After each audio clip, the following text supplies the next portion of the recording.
As Commander Bond was working on saturation theory during his Project Genesis, there were a lot of people out there who were wanting to be the first to get in the ocean.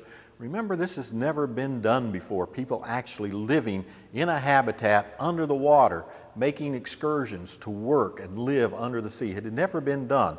So like anything else in science, there's a race to see who's first. One of the first pioneers to try this was a man by the name of Edwin Link. Edwin Link was a multimillionaire. He actually made his fortune in the aerospace industry. But he turned his attention to the ocean because as an explorer, as I said before, it had never been done before, and he wanted to be the first.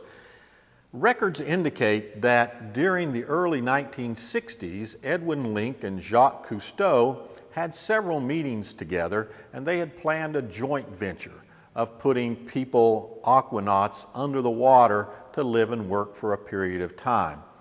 When 1962 rolled around and the project was supposed to take off, for some reason, there's a lot of speculation why, but for some reason Cousteau withdrew his support from Edwin Link's program. Edwin Link, though, undeterred, decided to go on and do it on his own.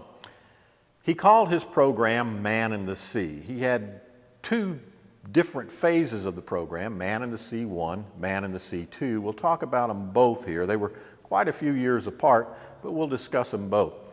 Man in the Sea 1 was very, very, very simple.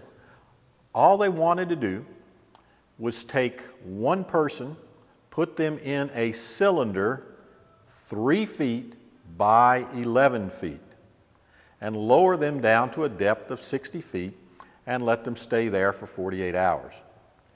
In 1962, Edwin Link put his program into practice. Now, Commander Bond had written a letter to Link advising him to postpone his project because they were not sure that the decompression tables that they came up with were valid for humans at great depths at a long period of time.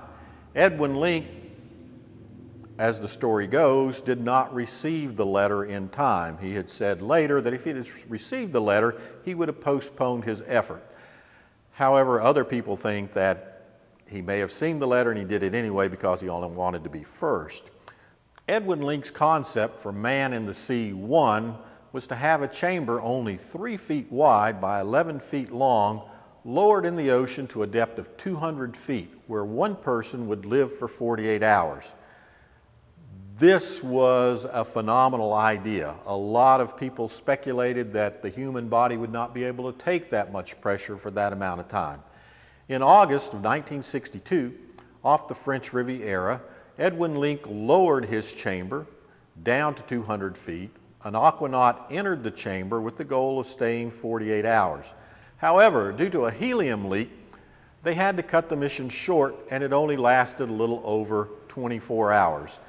But that's how we got the first aquanaut, because an aquanaut is defined as staying underwater in an overpressured habitat for 24 hours. So the first aquanaut was christened during the 1962 Man in the Sea program.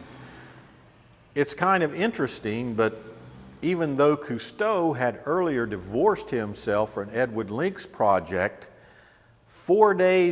only 4 days after Man in the Sea 1 was concluded, Cousteau started his Conshelf 1 program 100 miles away. We'll talk more about Conshelf 1 when we get to the Conshelf program. But next we're going to finish up Man in the Sea by skipping forward several years to Edwin Link's Man in the Sea 2 program.